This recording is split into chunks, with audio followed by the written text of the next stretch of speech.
Hey everyone, welcome back to the All Music Maznat podcast. I'm your host, Brian. Today, I welcome a special guest from the land down under. We got Sean, Schokman. How you doing today, brother? Good, man. How are you? Thanks for having me. No worries. I guess I had to keep going back and forth a little bit because I guess you're dealing with a lot in your personal life. Because I think I was trying to get you on last year, and then I don't know. I guess some things came up, and then eventually I had to move Yeah, it all the way back to here. So, yeah, yeah. I think my daughter was sick at the time, so we got here in the end, which is good. is you doing okay? In all seriousness, Yeah. She's all good now. that's good to hear. All right. But other than that, I guess how you been recently? What's new? Not much, man. Just juggling work and family life and squeezing drums in every now and then. But yeah, that's about it, really, man. Just working a lot. Nothing too exciting. We get by. That's how we like to Yeah, roll. So, that's it. which part of Australia are you hailing from, so the audience can know where you're at? Yeah, I'm in Melbourne, so that's the East Coast. I always want to keep thinking that's the one with the fancy opera building, but that's Sydney, Australia, That's right? it. Yeah, that's just above us, I believe. Yeah, Just north of the border. So, that's all right, it. that's cool to hear. And Yeah. actually, this one's a little bit different because a while back I was actually interviewing drummers who were just doing like the whole YouTube scene. That's kind of what you're doing. But recently I've been kind of doing all these interviews with like indie artists, independent artists who have like trying to kill it in the scene or at least try to have fun with it as well as maybe quote unquote make it if it was trying to reach that point. But so I'm kind of going back to my roots in this case. So Yeah. that's all cool. But Sean, nonetheless, welcome to my podcast right here, mate. And the way it's going to work is I'm going to ask you some questions. Let's get to know the man behind the drum set right there, as well as the individual as well here too. So, are you ready? Yeah, man. Let's go. All right. So we'll start here at the beginning right here when he was just a wee little lad.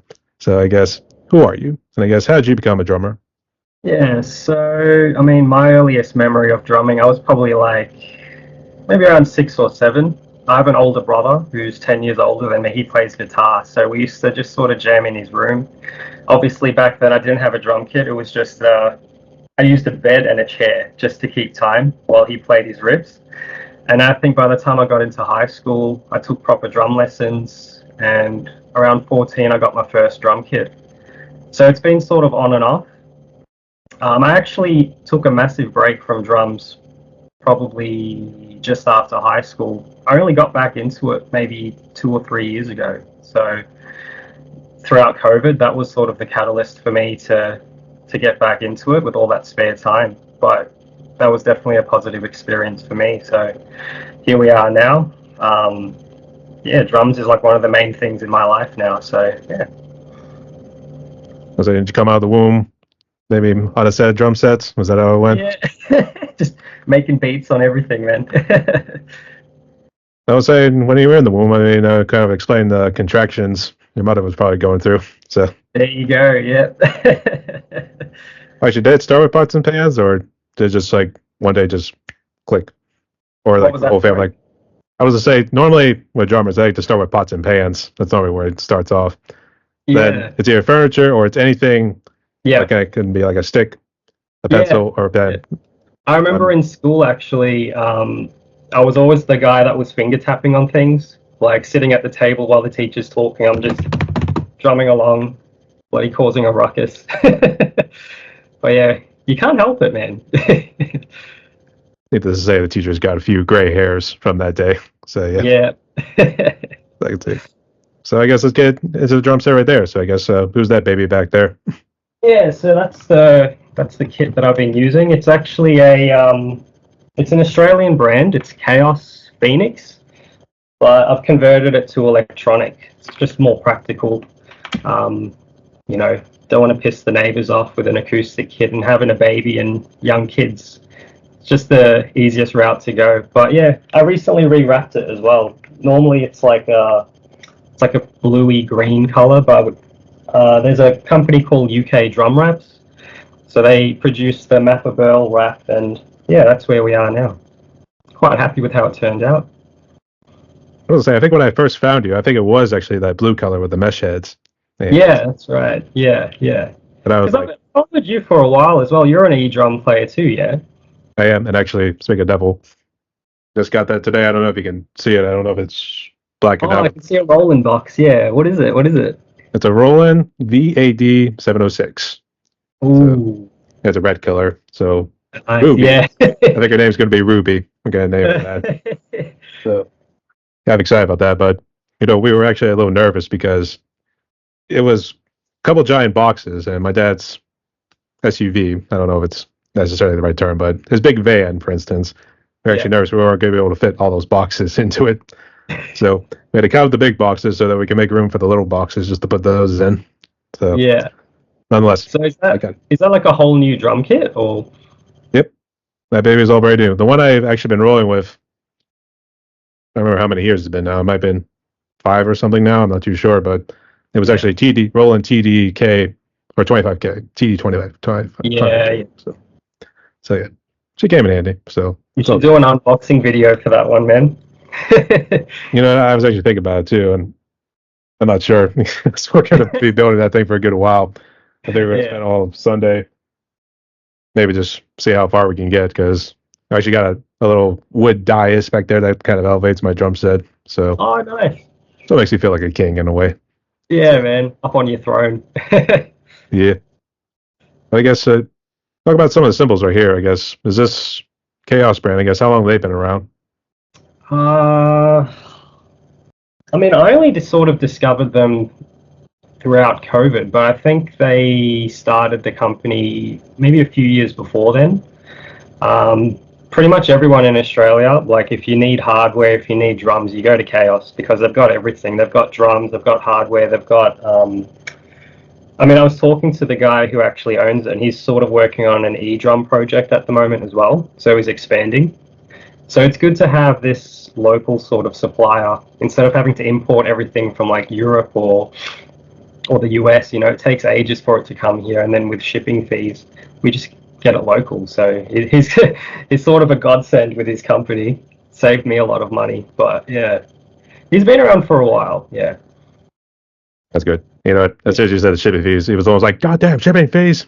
Yeah, Don't hold yeah. out my package." So yeah, Especially when you want to buy drum stuff from overseas, because it's usually, I mean, normally it's big, bulky things. So, especially with e-drums, I don't know about you, but there's that German company, Drum Tech. I don't know if you've heard of them. Shipping, like their I've heard products, of them.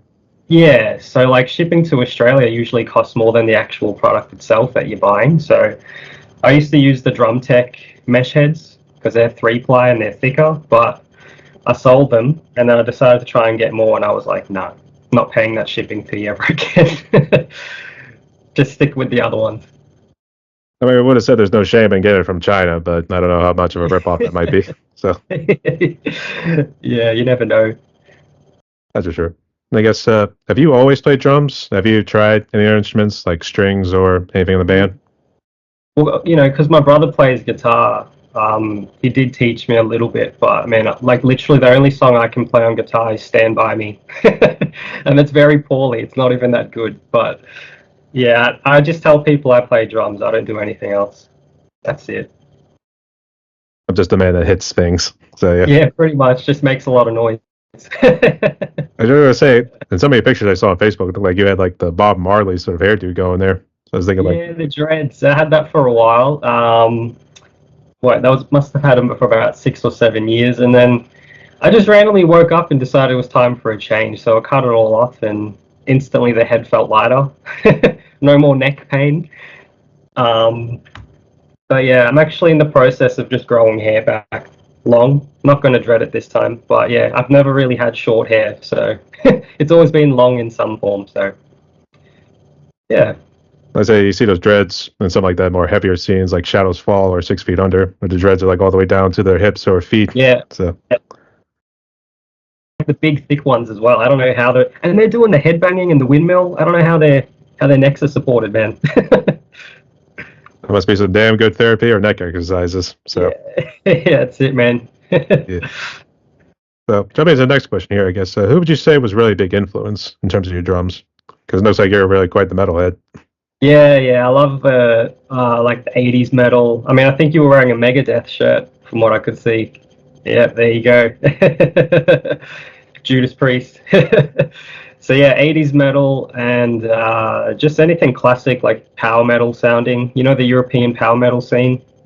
A lot of those drummers sort of influenced me. But when I was a kid, there was a Swedish power metal band called Nocturnal Rites, and their drummer, I don't know how to pronounce his name. I think it's O Lingvall. I always used to email him asking for tips, and he used to reply back. He used to tell me how to set up my pedals, and so I would say he was probably one of my first influences. And also the drummer from Blind Guardian. He played a massive role in the way I wanted to drum as well. But yeah, I mean, there's too many good drummers to have just one. Achilles Priester. I don't know if you've heard of him. He had the big. He's a Brazilian drummer. He had a massive drum kit with a huge drum rack. I tried to copy it, and yeah, didn't have enough space, so I had to downsize. But yeah, there's a few different influences, mainly power metal drummers, I would say. Because who really introduced you to more of the metal? Was it one of your parents, or you just find it out on your own? Oh, it was definitely my brother. I think the 10-year difference between us, he was just a big influence. So like he started off listening to punk, so I started listening to punk. Then he got into metal, I got into metal, and then pretty much whatever he listened to, I listened to. So I think that's why I also like a lot of the older stuff. You know, I'm born in the early 90s, so I missed that entire decade, but you know, he lived through it, and I would always hear him listening to it. So it sort of rubbed off on me, and yeah, I know. Definitely my favorite decade, the 80s, man. That's where we start getting thrash. Yeah, that's it. That was a big Best enough. movies and best music, I reckon. That is true, yeah. And then Yeah. obviously I think that said 86 was like the Renaissance, if we wanted to call it that. Yeah, definitely. Actually, have you tried doing anything with thrash metal? I guess in terms of drum covers or anything? Um, not particularly. There's a band I do a lot of their covers. There's a German band called Paragon, and they're like a traditional sort of heavy power metal band, but some of their songs borderline very thrashy in terms of how fast it is and the riffs, you know. So I've done a few of their songs, but definitely gonna do some thrash, I reckon. There's a few bands I like, Hellstar, Testament, those kind of bands. I love the faster drumming, you know. It's always, I don't know, there's just something about that fast sort of skank beat um, that I think sounds incredible. Blast beats, I can't do at all. I'm just not that quick enough, and I've never really been that interested. But if I watch someone doing a blast beat, it blows my mind, like how they can actually go that quick. But yeah, I think for me, the fastest I can go is like thrashy sort of power metal. Yeah, I'm kind of the same way, though. I have goofed around with some blast beating too from like Napalm Death. Yeah. So I think it's about the extent of it here too. Otherwise, I don't know. I can't do anything like some of those technical bands like Origin. Oh man, I've tried and it just sounds way too sloppy. Like I'll play I try to do a blast beat, record myself, and then play it back, and it's honestly the most terrible thing I've ever heard. So I just don't do it. I don't even bother. But it's good exercise if we want to just goof around with it. So Yeah, definitely. so, uh, so what other sort of a recording equipment do you have? I guess what do you use to kind of bring your drum covers to life? So I use GoPros to film. So I've actually got, I don't know if you can see up on the roof, up there somewhere, I have an attachment on the roof that I attach the GoPro to for the overhead shot. And then I've got a couple of stands for the two side angles. And then I actually film the foot camera separately because I've only got 3 GoPros. So when I film, I have to do 2 separate takes and try to play it as spot on as possible. In terms of actually recording the audio, I use Reaper as a DAW. It's free and it's the easiest one to use, and I've just been using it forever anyway, so it does the job. But yeah, it's pretty simple. I just sort of record the audio and then sync it up with the video, and that's it. That's pretty cool. You know what? I've always heard good things about Reaper, but then there was like a couple of interviews where they were saying like Reaper was absolute shit because they could not get the music to line up. Yeah, I think honestly, compared to some of the paid programs that you've got, it is probably really shit. But, you know, for someone who doesn't actually want to spend money on a DAW, it does the job. I mean, I only use it to to really record the drum part and sync it up. So it does the trick. I was say I'm the same way when it comes to like doing the foot cam, because actually I got two of my cameras right here actually. But this is actually the GoPro. I guess which GoPros do you have? Are you the Hero 8? The Pro Hero 5 Black. This one's the 8 Black. No. Oh, the 8, nice. Yeah, that one's good, but man, it gets hot after a while. So it's only good for like those short, like 5 to 10 minute videos. Yeah. And I this think I one, need to just get a new camera so I can just film all the shots in one take. It's really a pain in the ass having to do 2 separate takes, man. well, did you start off like doing just one camera, and then you feeling like I gotta really like expand my horizons, that sort of deal? Yeah, well, basically I got pretty ambitious over COVID. So what happened was I decided I wanted to get back into drumming, and I ended up buying a little Roland electronic kit. I think it was the TD1K. It was like literally the cheapest one I could get. So that's when I started getting back into drumming. I bought a GoPro and attached it to the roof, and that was my overhead shot. So I would just film with one camera.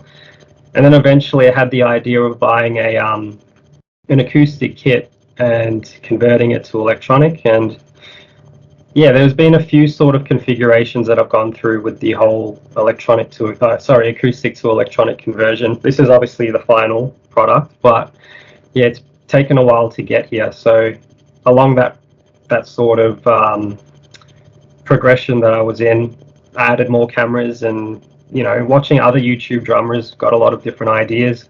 I ended up buying like lighting rigs and everything to make it more, I don't know, professional looking, I suppose. So I finally got somewhere where I wanted to get in terms of how I wanted it to look. So yeah, it's taken about two or 3 years, but yeah, we're here now.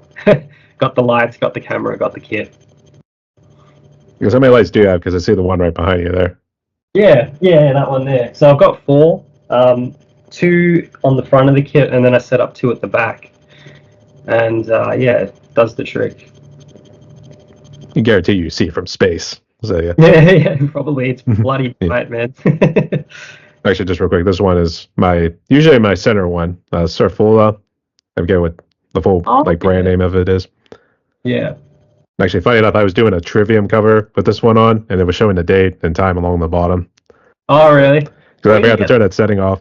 So is that the song talks about abuse, that sort of deal. I thought, it's good. So it works out. Where do you get that camera from? That one was Amazon, because I think I was looking for a different one, and I was just trying to look for more of a cheaper one, because obviously, these GoPros, they go for like $500, maybe at most. Yeah. So very expensive. Yeah. So I did use like a 500 gigabyte memory card. I think I've already used it up because I take these on vacations too. Yeah. So that's pretty nice. So that's a trick, but you use up the space there pretty good. So I'm going to get all that footage off and put on some sort of memory stick. Yeah. It's a whole process. Yeah. So I know you were talking about COVID here too. So I guess when COVID had hit, I guess you're not part of a band, are you? Nah. I'm just doing the YouTube thing at the moment. I guess, in terms of doing the whole band thing, I don't really have the time at the moment to commit. Between work and family life and stuff, I think YouTube drumming is enough for me. I could potentially get into session drumming, I think, eventually. That's definitely something I would like to do. Literally just do it from here. So, but as far as having an actual band, nah, I don't think so. I would say in your case, session drumming would be a good idea to go there too. So I'll let you explore that option. Yeah, definitely. I guess how bad was COVID for you, family wise? And I know you kind of mentioned music there, but I guess was COVID kind of more of a blessing in disguise for music wise? Yeah, it was actually. Obviously, it wasn't. It was a very negative time for everyone, but there was definitely some positive aspects for me. I mean, as I'd said earlier, it was what actually projected me back into drumming. Up until that point, I hadn't drummed for probably, I'd say, 5 or 6 years, maybe even longer actually. And then because I had all that spare time, I was like, maybe I should get back into it. Before that, I was doing a lot of art, drawing, sketches and stuff. But yeah, COVID was definitely the catalyst to get me back into it. So sort of had a little music space, built the kit, and yeah, just sort of never looked back after that. That's pretty good. And I guess Yeah. did you and your family get sick with COVID? I guess we all okay. Yeah, I think I had one round with it. It wasn't too bad. My parents, I think they might have had it as well. We had some of the worst restrictions here in Melbourne, though. I don't know if you heard. We had like, oh, it was terrible. We couldn't go more than, I think it was more than 5 kilometers from our house. We had to be home by like 8. There was curfews. The beaches were closed.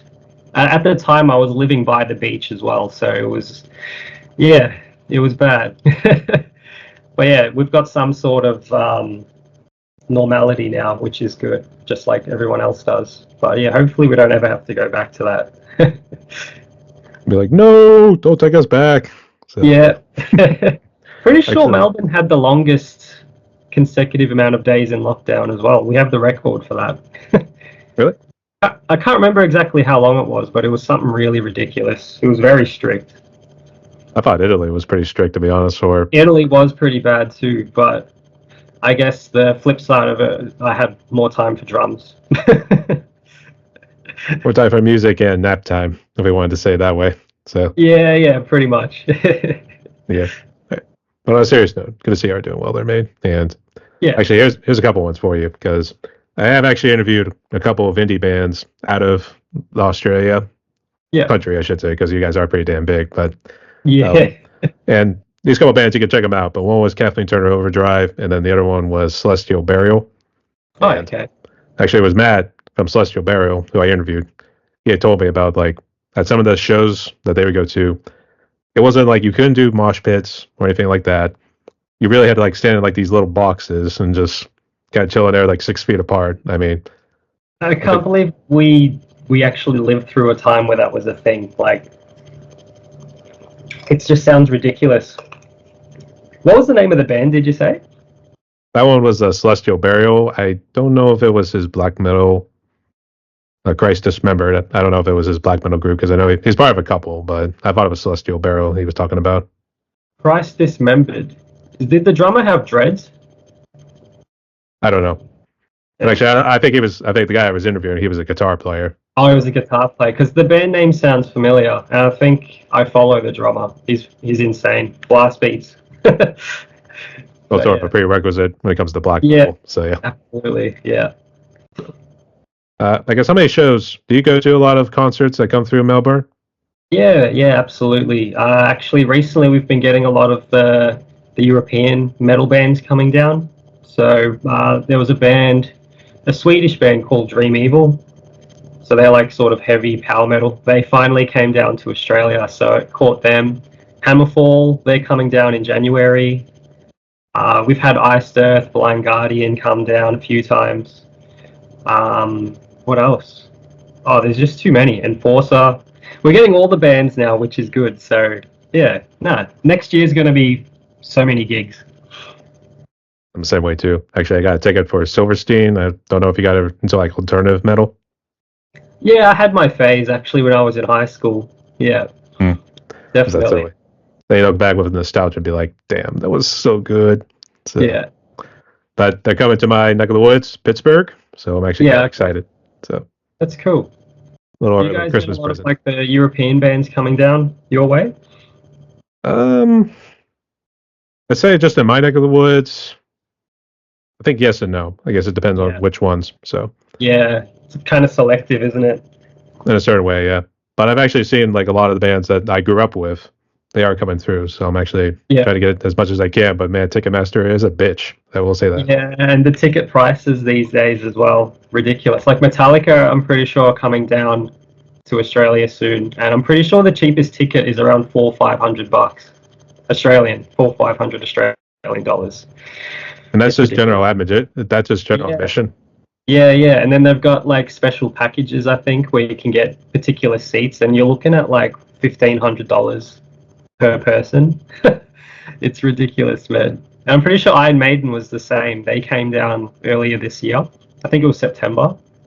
I wanted to go, but yeah, ticket prices are just way too much, and it sucks because it's probably the last time they're going to come down. You know, they're all getting pretty old, but what can you do? I had to toot my own horn, but I did see Iron Maiden. They did come through Pittsburgh, and that was Oh, actually no. just last month. So Cool, nice, nice. they played more of the newer stuff, and then they were really into Caught Somewhere in Time. It was actually a new Oh, album. yeah, So, yeah. I managed to see them. They come to Australia, I think I would have been about 18, so maybe over 10 years ago. Tickets are only like $70. So yeah, managed to see them then, which was good. I think it was probably one of my first concerts as well. So yeah, it was a good experience. Went with my brother, of course. yeah, two peas in a pod, actually, now you think about it. Yeah, So. pretty But much. I normally like to ask this question because I've had brought this up in like other interviews, but I guess, how's the music scene been, I guess, pre-COVID and I guess post-COVID? Um, Pre-COVID, Melbourne's always sort of been the art and music capital of Australia. The music scene here has always been one of the things that I think Melbourne sort of prides itself in. There's so many different venues, so many. We've got a whole street dedicated to ACDC Lane. So there's a massive mural of Bon Scott plastered on the wall. There's a bar called Cherry Bar, which is basically the main rock and roll bar in Melbourne. So anytime a touring band comes in, they usually end up at Cherry Bar. They'll DJ there, and but yeah, basically Melbourne's music scene, I think, pre-COVID was amazing. It took a while, I think, for us to get back to where we were, but I'd say it was sort of on the gigs and everything are semi back to normal, I would say. And there's no masks and all that sort of stuff. You don't need to sign into QR codes or any of that kind of stuff. So I'd say we're pretty much back to normal. But I think the thing is the gigs aren't happening as frequently. That's the only thing. Yeah, it used to be like every weekend there's some band that you could go check out playing somewhere. But I think we're slowly getting back into it. That's good to hear. Because Yeah, in the States, it's been kind of a little bit of a mixed bag at times. Because it's like yeah, sometimes like, oh, the music scene is doing good, and we're get back on our feet, that whole deal. In other words, it's like yeah, still going down. Because in some parts where like metal really took off in the States, like Tampa Bay, mainly I think more so than that. I don't know. I don't think I've interviewed people out of like the Bay Area, or they were talking about how metal has been in that area. But just in like Tampa, for instance, they say it's been kind of on a downward slope, and it's been more replaced by cover and tribute bands. yeah. I guess you guys have a whole lot of cover and tribute bands, maybe like AC/DC. Yeah, absolutely. We've actually got a few. There's a Metallica cover band, AC/DC, and a Led Zeppelin one that sort of gets around Australia. I always see them pop up on my Facebook. I've never actually seen them, but I've heard very good things. So, yeah, it's good. That's good to hear. Actually, my dad always loved the Back in Black album. So a little Yeah, tongue twister at times. So I'm actually in the process of teaching my partner drums. So the first song she wants to learn is Back in Black. So she's got it down pretty on point. But yeah, I'll be releasing a video of that soon as well. does AC/DC still have the same drummer they've had for the longest time? Oh, what's his name? Phil Rudd, I think his name is. I'm pretty sure he is still the drummer for the band. Yeah, I think they've had a few different ones, but I think he's always been the main one. He's got really good pocket. You know, he plays the most simplest beats, but I think it's the timing of it, which is why he gets so much credit. He makes it sound so easy, but to keep that time so consistent is like very difficult, I guess. Wait, with the song like Back in Black too, like you hear like always said to be in there early. It's like Yeah, it's at five actually, but I think he hits a snare on what, three or four. So yeah. No, I'm pretty sure he's still drumming for the band. that's good. Yeah. But you're all right. His drumming is like probably definitely for people who want to like take up drums like in the beginning. So Yeah, definitely. we turn to him before we start getting him into like Dave Grohl or I guess some of those power metal bands you tend to get into as well. Yeah. All the double kicks. Oh yeah. Before we start introducing them that there too, and they start blasting. So Yeah, that comes next. that comes later. So yeah. Yeah, way later. But I guess, are you a drum teacher as well whenever you can, or is it just strictly on the Um, family? yeah, I'm not really a drum teacher. I mean, I can't read music, so I play everything by ear. So if I was to teach kids, for example, how to play drums, I don't know how I would sort of do it. I think a lot of kids like to learn by visually sort of reading and learning that way.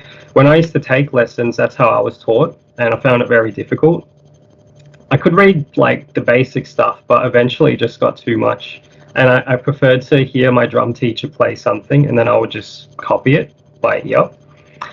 So yeah, as far as teaching goes, yeah, I've never really thought about doing it, to be honest. Just sort of But do it for fun with the partner. yeah, just thought it would be Yeah, a nice little side hustle. So yeah. we'll leave it on the table, Definitely as they something to say. think about, I guess. I'll leave it up to you. So, Yeah. well, it's actually funny you mentioned about sheet music because I don't know how many drummers you know, in, like our little drumming community, but one of our drummers, Ash Yep. Fells. So yeah, Yep. he would do it off to the side. He always had it to his left. So yeah, Yeah. because he was just like Yeah, I learning remember the seeing drums. his videos. Yeah. It always blew my mind that he could just play and read at the same time. I could definitely not do that. I need to be focused just on what my hands are doing. If I need to read something while I'm drumming, there goes my beat, man. So yeah, Yeah, kudos to him, man. Like, I was gonna say because we actually that was actually my first collaboration I did with him was actually Beastie Boys Sabotage. So, oh, nice. but you know that one was a bitch to deal with because those splashes that sometimes come in right there, man, they are deceiving. And the funny thing was, like, I got into drums because of Rock Band. So whenever I was playing that song on Rock Band, I was always able to like get a high score on it. So Yeah, I'm like, I got this. And it's like, nope, the splashes are a lot harder than what you thought it was. yeah. It's deceiving. I know. Actually, needless to say, there was a little bit of a stick throw fit, if we wanted to say that. So, but we live and learn. So I got through it. So that was my first collab. So There you go. sure. Have you done an interview with him? I have already, and Oh actually, no. yeah, just one. I was curious if I actually did two of them, but yeah, we just did one, and I think he was actually episode 4. Now that I think about it, Wow. and that was just when we were to start this podcast because this started actually way back in 2021. So actually, come February of next year, it's going to be 4 years. So Oh wow. So did you start this podcast during COVID as well, or? I did, yeah. Yeah. Actually, I started a YouTube channel first, and that was doing drum covers. So So obviously, oh, there you go. COVID was the catalyst again. yeah, Yeah. the catalyst and a blessing in disguise kind of tie in together too. So Yeah. I started with drum covers because I was into a band called Bolt Thrower. Yeah. They're like death metal, I think. English death metal. Yeah, but they're more of the doable ones, and I recommend Yeah. you try them out because they are extremely doable. So, plus they I also think I've get some seen nice a few of the chemistry. covers actually. Bolt thrower covers. Yeah. I wasn't sure if you commented on one of them. I think you did. I can't remember Yeah. which one. So, Yeah. I definitely did. Yeah. but yeah, and actually, I'm trying to now get through like for those once loyal or those once loyal. Yeah, that was our last album they did.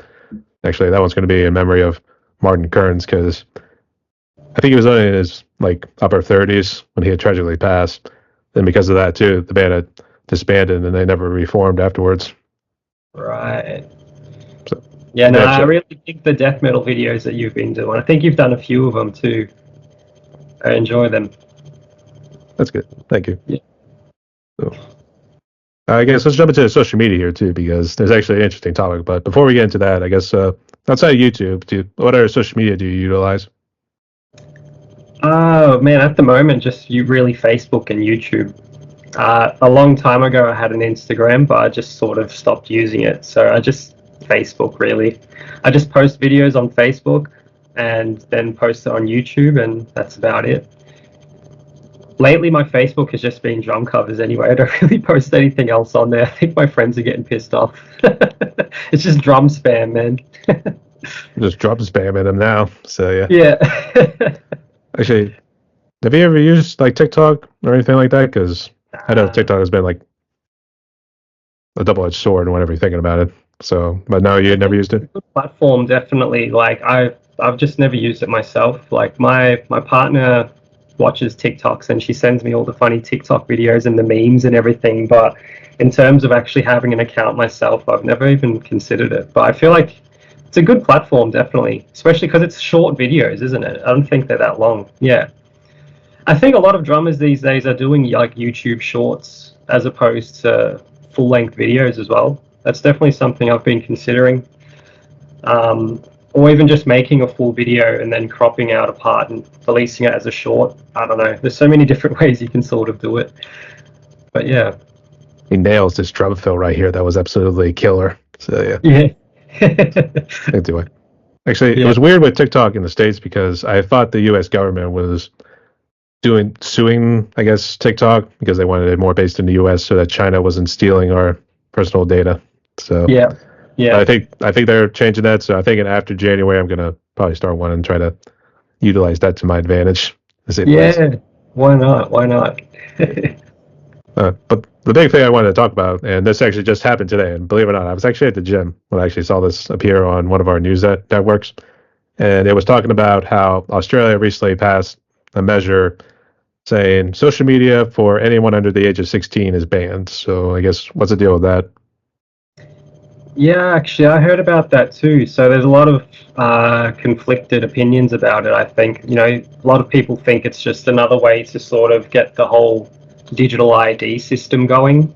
Because obviously, for kids to be able to use social media, they're going to have to prove that they're over the age of 16. But then adults, I suppose, are going to have to eventually upload their IDs to the internet, and a lot of people aren't happy about that. So it's going to be interesting to see how it goes, this whole digital ID thing. I mean, me personally, I feel like if they do end up having to make it in a way where we have to also put our information online like that, I'm probably going to do away with social media for a while anyway. I like to take breaks from it anyway, so it's not like I've never not been on Facebook, but yeah, it's all very new for everyone here. So I guess we'll have to see how that sort of turns out.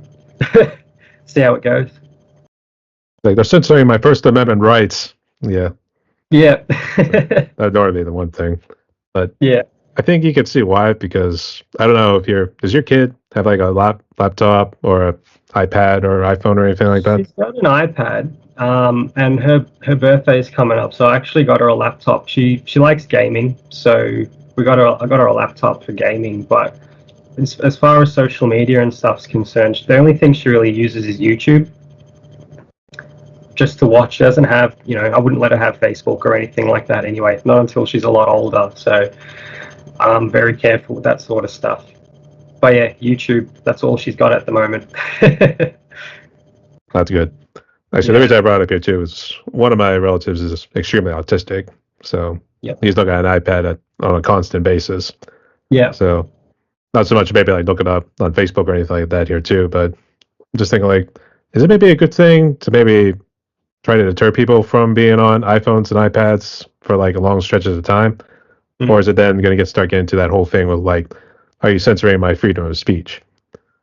Yeah, it could go either way, I guess. And that's why I think there's just so many different conflicting opinions, and I don't know which way this is going to go. I'm pretty sure that bill only got passed like 2 or 3 days ago, so it'll be interesting to see next year how it all sort of pans out, I reckon. And this is only in Australia too, isn't it? I don't think it's happening anywhere else. Well, it's definitely not happening here, I'll tell you that much. Yeah. So. I mean, we'd be having the activists lined up at our door. I'll tell you that much. Yeah. So. Yeah. Time will tell. We'll have to wait and see. I don't know. I guess what's your opinion more so on mental health? I guess have you kind of had your struggles with mental health? Yeah, I mean, I'm quite an anxious person at times, so I've had my deal of anxiety and little bouts of depression here and there. So a lot of people that are close to me are, they're battling mental illness and stuff. So me personally, I wouldn't say that I'm dealing with mental illness, but I feel like a lot of people sort of deal with the emotions that come with it. So like, anxiety, you feel depressed sometimes every now and then, but yeah. I'd say mental health. That's the big thing that should be on next presidential elections tickets. So yeah, Definitely. so Absolutely. we need music. That's what we need. We don't need no Yeah. stinking therapists. We got our music right behind us. Music heals everything, man.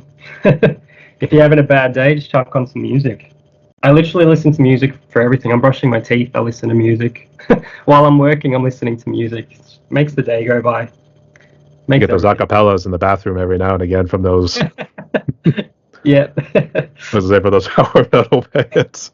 So, yeah. I was gonna say, has music actually really helped you through those like dark times whenever you were in a depressed mood? Oh, absolutely, man. Like, I mean, the power of music is just incredible. I mean, I've never needed to, I've never really needed therapy, never needed to go talk to people. If I'm ever in those sorts of moods, I usually just sort of put myself in my office, chuck on some music, wind down for about half an hour, 45 minutes, and then I'm feeling a bit better. But yeah, music, man, definitely saved me. Thank God. So yeah, all right, that's good. Even Like, drumming though, like as an outlet, like it's powerful. It's like a medicine, definitely.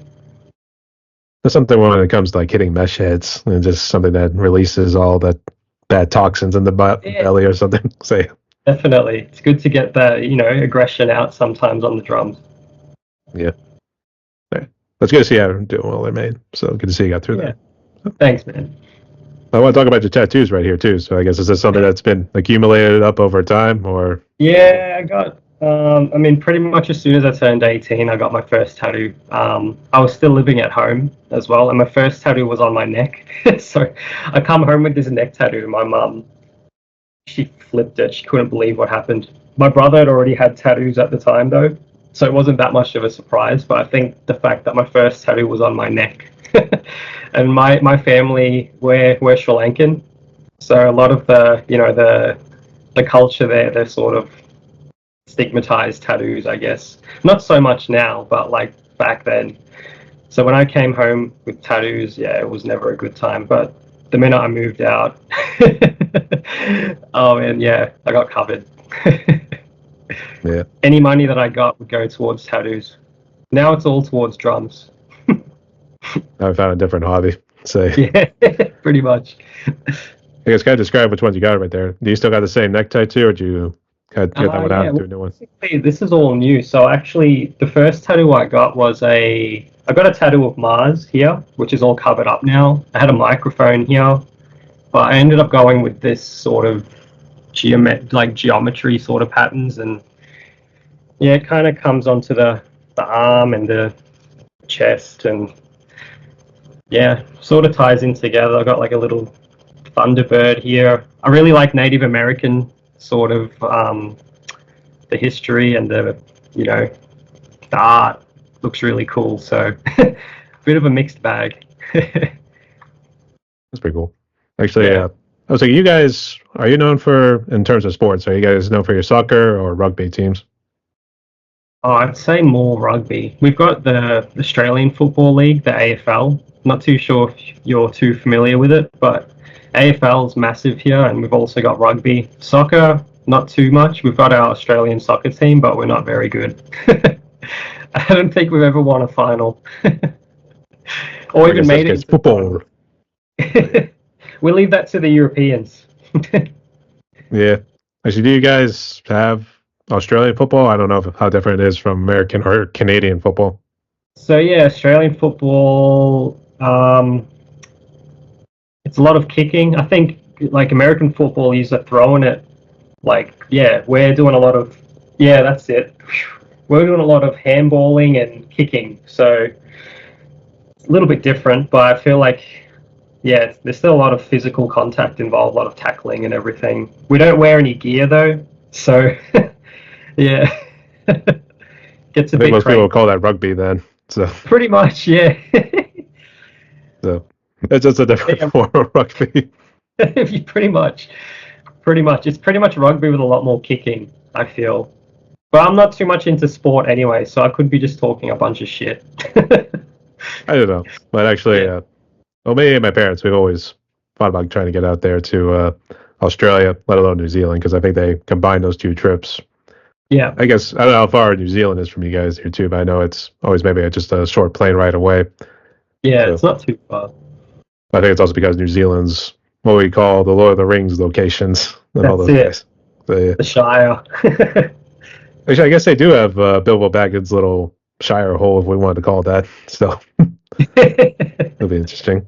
I would So love to go to New Zealand though, man. Like especially the countryside, it looks absolutely amazing.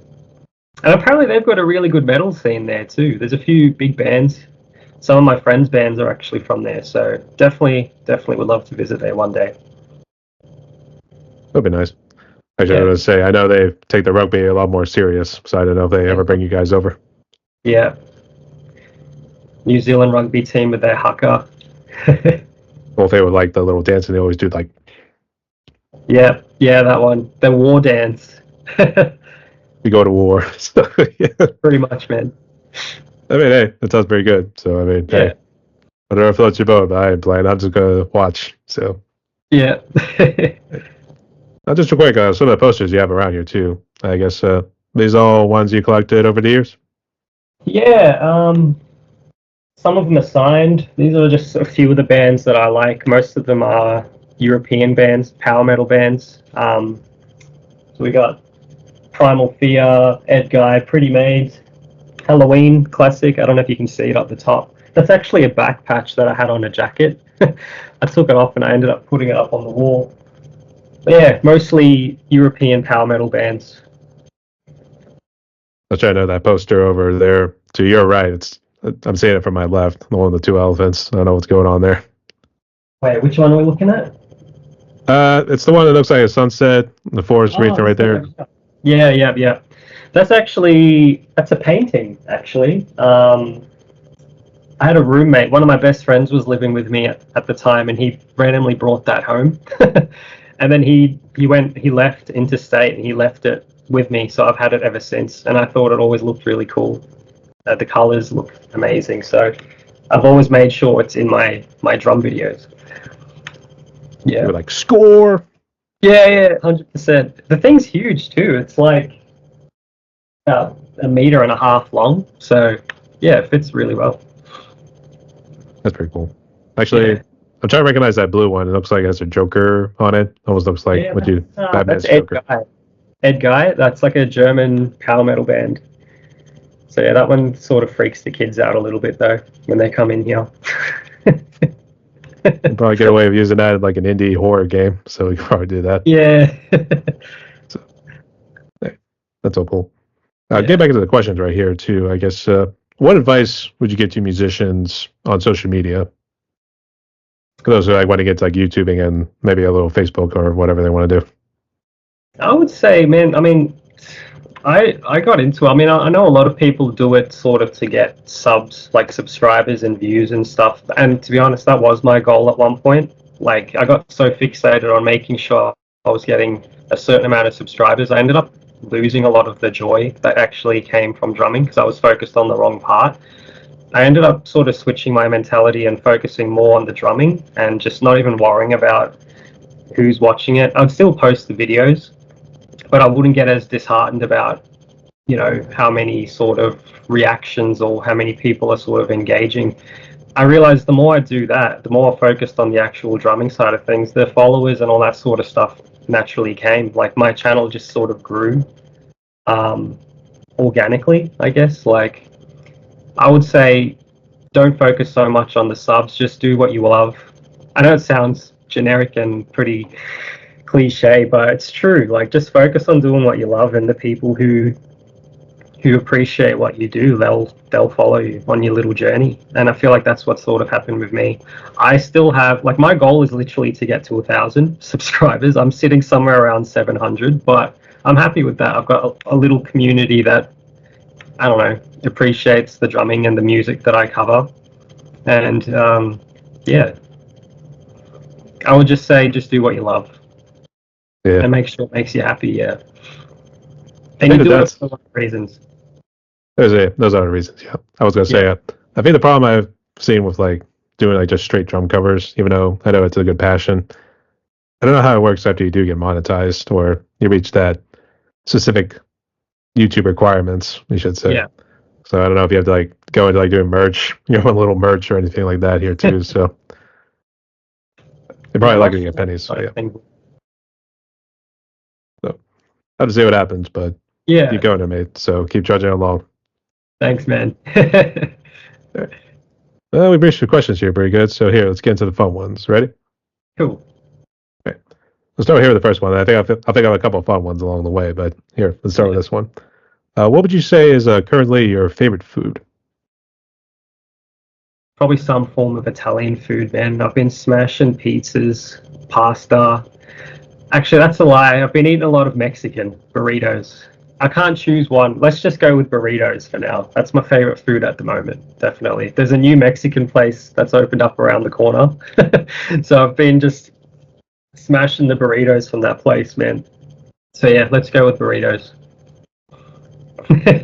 So instead, like coming up through Texas, they decided to cross the pond right there over to Australia. There you go. Yeah, that's pretty cool. I guess do they do a lot of Mexican style dishes, or they try to maybe mix it in with like the Australian sort of food scene? I don't know. I think this place specifically try to stay as traditional as possible. There are a few different places, but this one, I mean, I don't know too much about Mexican cuisine, but the menu looks pretty bloody authentic. I can't pronounce half the stuff on the menu, so I think it's pretty Mexican. We just know burritos, Yeah, quesadillas, pretty much. and enchiladas. Yeah, yeah, that's it. That's all we need. Yeah, as long as there's burritos, I'm happy, and nachos. And nachos. Yeah. Or we should do that nacho as from the Jack Black movie. Yeah. So yeah, okay. Good choices there. I guess. Do you ever get into more of the Italian cuisine every now and again? I don't know. What do you like mixing with it, or is it just strictly more pizza? Um, I'm more of a pizza pasta sort of person. I'm vegetarian as well, so it's kind of limited. Like, I guess I love making pasta though, like cooking pasta dishes for the family. Um, but yeah, I've always just like vegetarian pizza, cheese pizza, the basics, and a good bowl of pasta makes me happy. Always makes you happy. So Can't go wrong, especially on a cold night. There's something about Italian food, I reckon. it warms the belly up. So yeah, That's it. Yeah. that's for sure. All right. All right. This fun question was in the list, but I guess I don't know which parts of the world you kind of travel to. But I guess if there was one place you could travel to, what would it be and why? Oh man. See, if you asked me this question like a few years ago, it would have been somewhere in Europe, maybe like Sweden or like Germany, like where all the bands that I like are from. But now, right now, I'm really loving Japan. I don't know, like the countryside of Japan, the city, how high tech it is. But then you go to the countryside and it's absolutely beautiful. You know, they've got a good mixture of everything, and the culture just fascinates me. So, like, I'd probably say Japan. I actually do got a friend who's actually trying to move out there, which probably a lot easier than it sounds because I think Yeah, he's got quite a little trek to do before he moves out there. yeah, So a lot of like and learning the language. So yeah. yeah. And apparently, the metal scene in Japan's pretty big too. Actually, surprisingly, there's quite a few metal bands coming out. The band that I saw that I was telling you about, Dream Evil, they actually brought an all-girl Japanese band on tour with them, Bryan. They were actually really, really good. And then from there, I sort of went down the rabbit hole and discovered all these other Japanese bands that sort of play a similar style. So, yeah, definitely Japan for me. It's funny you mention that because actually Iron Maiden, when they came through Pittsburgh, the band that actually opened for him was this Mongolian folk metal band called The Who. Oh, nice. So, it was interesting. I don't know how to describe their instruments, but it's it's obviously Mongolian, so I mean, like, you're not going to be able to pronounce it right. So, Yeah. Did but they do actually, that Mongolian throat singing stuff? it was more like the war cries, I guess, kind of telling stories way back in the day. I don't know if it was more related to Genghis Khan or anything like that, but Yeah. so I would say I think it was like 8 musicians altogether, like one vocalist, and like Damn. kind of branching off here and there. But I would say that it was pretty good. as I definitely felt like it was getting a nice little pump. So That's cool. sure. All right, great choice there too. But let's say in terms of the metal scene, I mean, they do talk about giant monsters going through and destroying everything. So maybe There that's you where the go. idea came from. That's A it. great choice.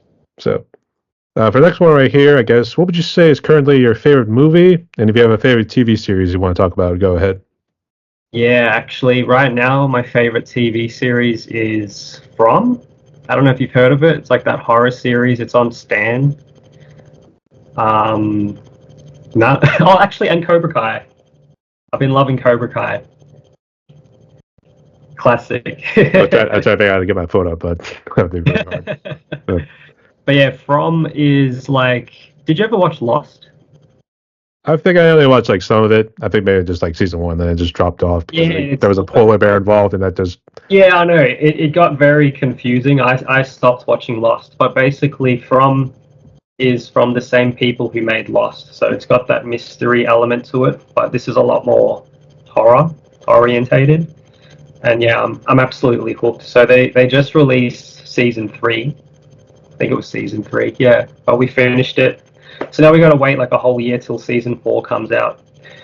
And then Cobra Kai as well. Been watching that at the same time. But yeah, Cobra Kai, man. Yeah, it's absolutely been smashing that show as well. that's cool.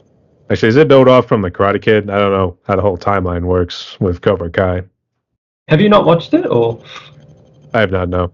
Oh So man, definitely get into it. If you liked Karate Kid, then you will love Cobra Kai. It's got all the original cast as adults basically, and they're still feuding with each other. It's pretty funny. I think I did see. Actually, no, sorry, that was the actor from Rocky.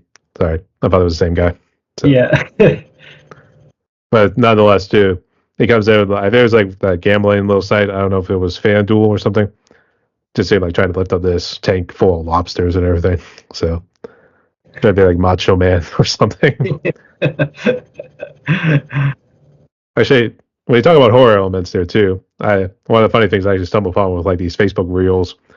These people are like playing all these sorts of indie horror games, and just you're just gouging their reaction there too because everyone's like, "Oh my gosh, oh my gosh, oh my gosh!" So yeah, they're all like freaking out and everything. So what Anything is that? horror I love, man. Horror video games, horror movies, horror TV shows. I'm a massive horror fan. Especially the old slasher films. You know, like the classic, Halloween, Friday the 13th, Texas Chainsaw Massacre, all those ones, man. Amazing. Funny you actually mentioned that because in one of my drum covers I was doing for one of my Halloween covers, I think it was last year's. I was doing a Slayer's Dead Skin Mask, which Oh, was I watched that actually, I think, yeah. did you? Yeah, I actually threw in some Texas Chainsaw Massacre and then a little bit of Psycho. Yeah, Yeah, it was based on Ed Gein, but I guess Ed yeah, Gein was kind of influence for Texas Chainsaw Massacre and Psycho. So, yeah. well, my problem was, and my other one, TV show about Ed Gein as well, I think. I did a TV show. He's getting his own show. Oh man, here we go. Yeah. I want to know what they use for the props to make the Yeah. skeletal stands or anything like that there too. So Yeah. But actually, yeah, I was going to say I was actually going to talk about the Iron Maiden song I did, "Fear of the Dark," and I actually threw in some footage from like Evil Dead, and then it was like Friday the 13th, and also had Nightmare on Elm Street was real brief, and Wolfman. So yeah, that's cool. yeah. What were you going to say? I'm sorry, I didn't mean to interrupt. Oh no, I was just gonna say, so yeah, those are the TV shows that I've been smashing. As far as movies are concerned, it would probably be something horror. I don't know what though. What did I watch last night? There's a zombie movie called Warm Bodies. Have you heard of that? Was that a comedy? Yeah, it's like a horror comedy romance type thing. It's a very interesting spin on a zombie movie. It's sort of filmed from the zombies' perspective. Gives you the idea that once someone turns into a zombie, there's still a little bit of humanity left in them, and they still have the capability to have emotions. And basically, this zombie falls in love with one of the people hunting him. And she soon realizes that the zombies actually are still capable of feeling, and they don't actually want to eat brains and all that kind of stuff. But it's a very interesting spin on the whole idea of a zombie. So I watched that last night. That was pretty good. I don't know if you saw the one with Quiet Place. Oh, I love that movie. It's very interesting. The whole movie's just silence, keeps you on the edge of your seat.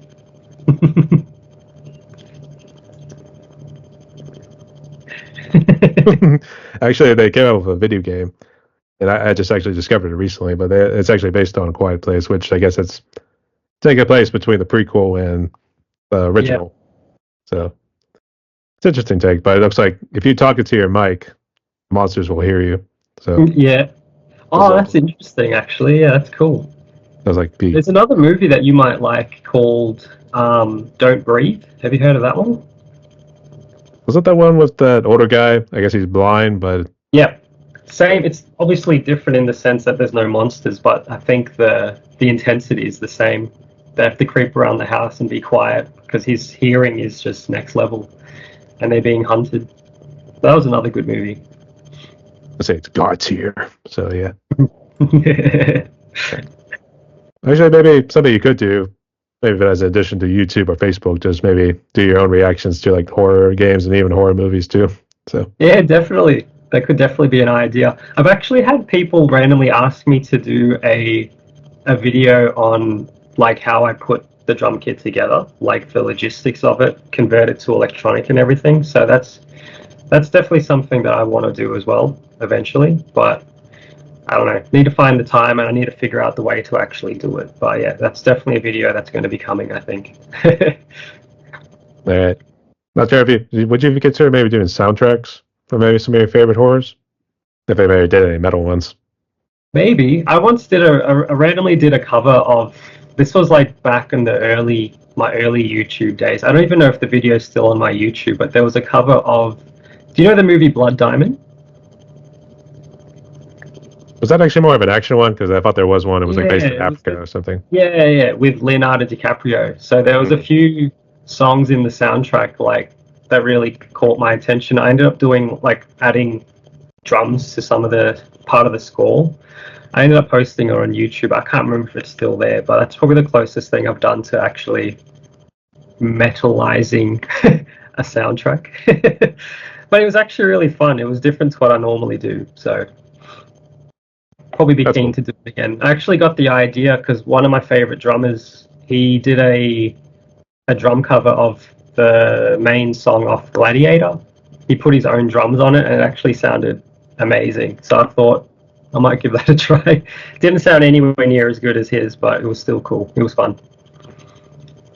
Yeah, we'd have to do like a whole lot of tweaking to make it sound as good as that guy's. So Yeah, 100%, man.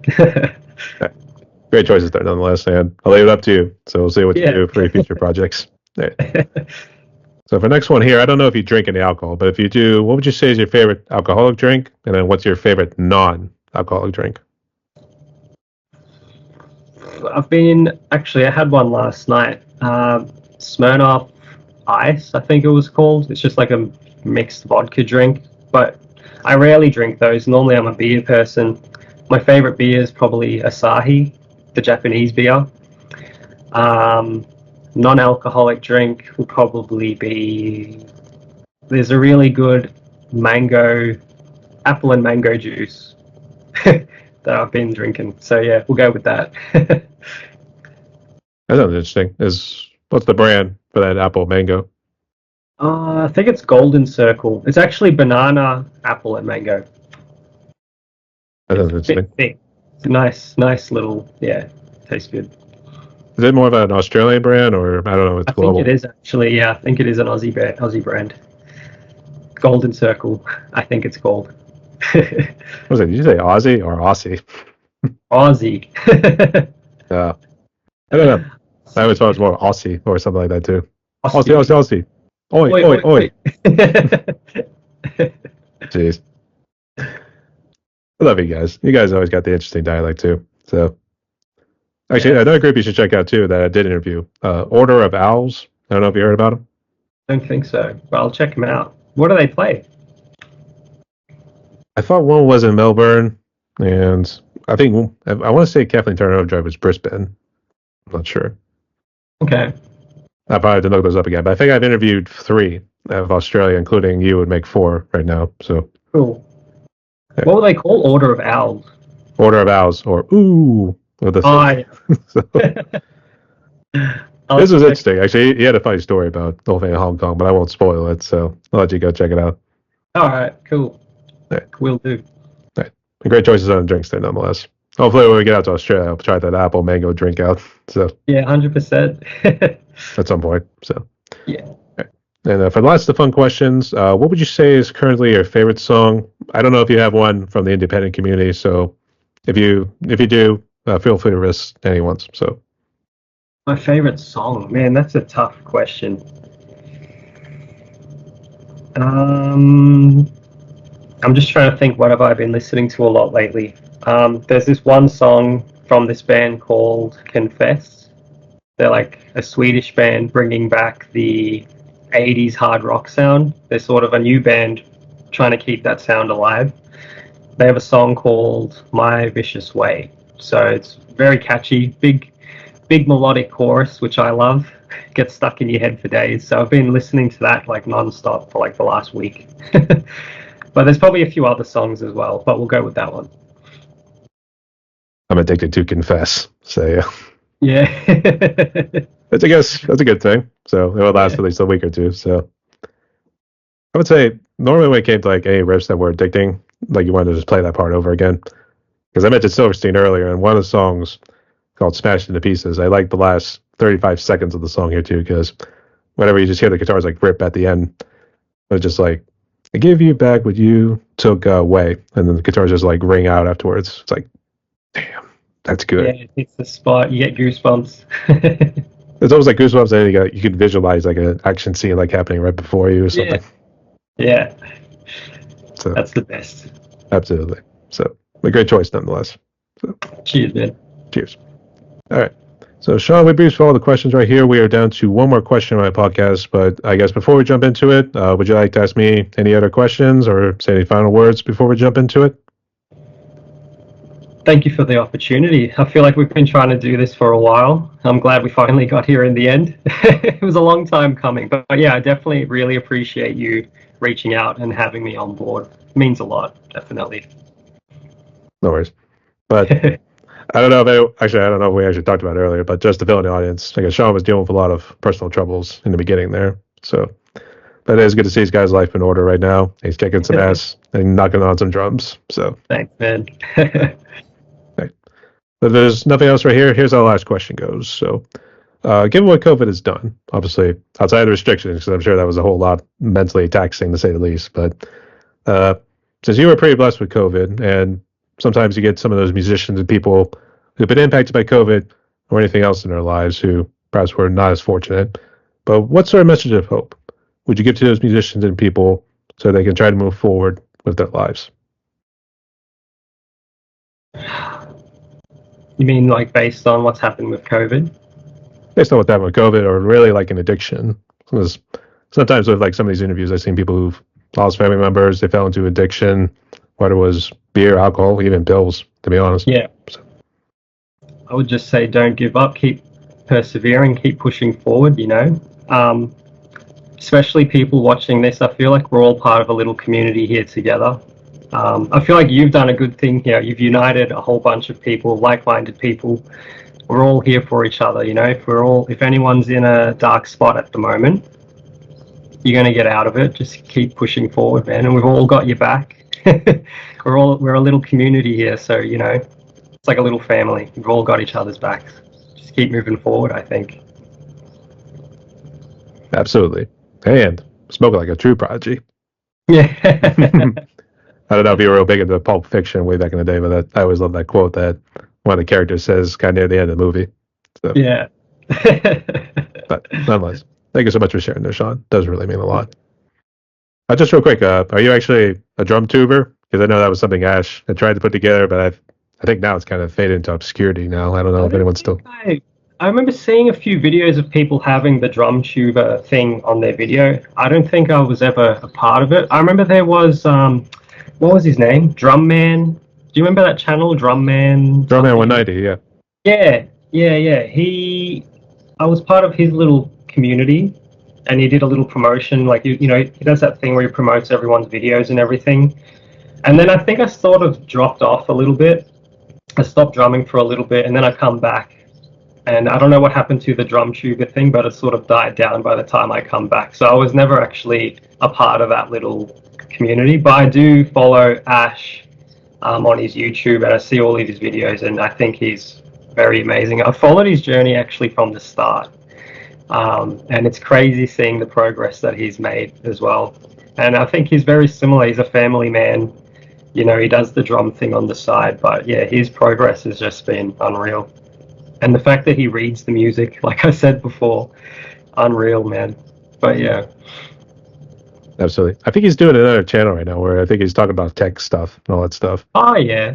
I think he had the Drum Radar thing going on too, where he sort of highlights up and coming YouTube drummers as well. That was a cool initiative too. Definitely. Well, he did that. He also did like the Back to the Future or Back to the Covers. I think that's what it was called. Yeah. So it was actually talking about like when they did a song in the very beginning. I don't know if it was like maybe their very first drum cover. They're like doing a remix or a redone version of it sometime later down the road. So yeah, he was doing that, but not to say he's still doing it, but I can't control him. He's got a lot of things going on, that guy. It's good though. Keeps him very busy, I'm assuming. That's for sure. Actually, believe it or not, this year I actually did go to England and Scotland. I actually passed through his hometown. Oh, nice. I was hoping to meet him, and it didn't work out. So, long story short, maybe next time. We'll see what happens. But well, yeah, if you ever come to Melbourne, man, let me know. We'll go have that juice together. I'll hold you to it. Yeah. 100%. Well, John, we are near the end of my podcast right here. I guess before we close out, want to give any final words? You want to give any shout outs as well? Oh, again, just thank you for having me on board, man. Like, it genuinely means a lot to do something like this. This is the first time I've ever actually done something like this, so I'm glad I got to do it with you.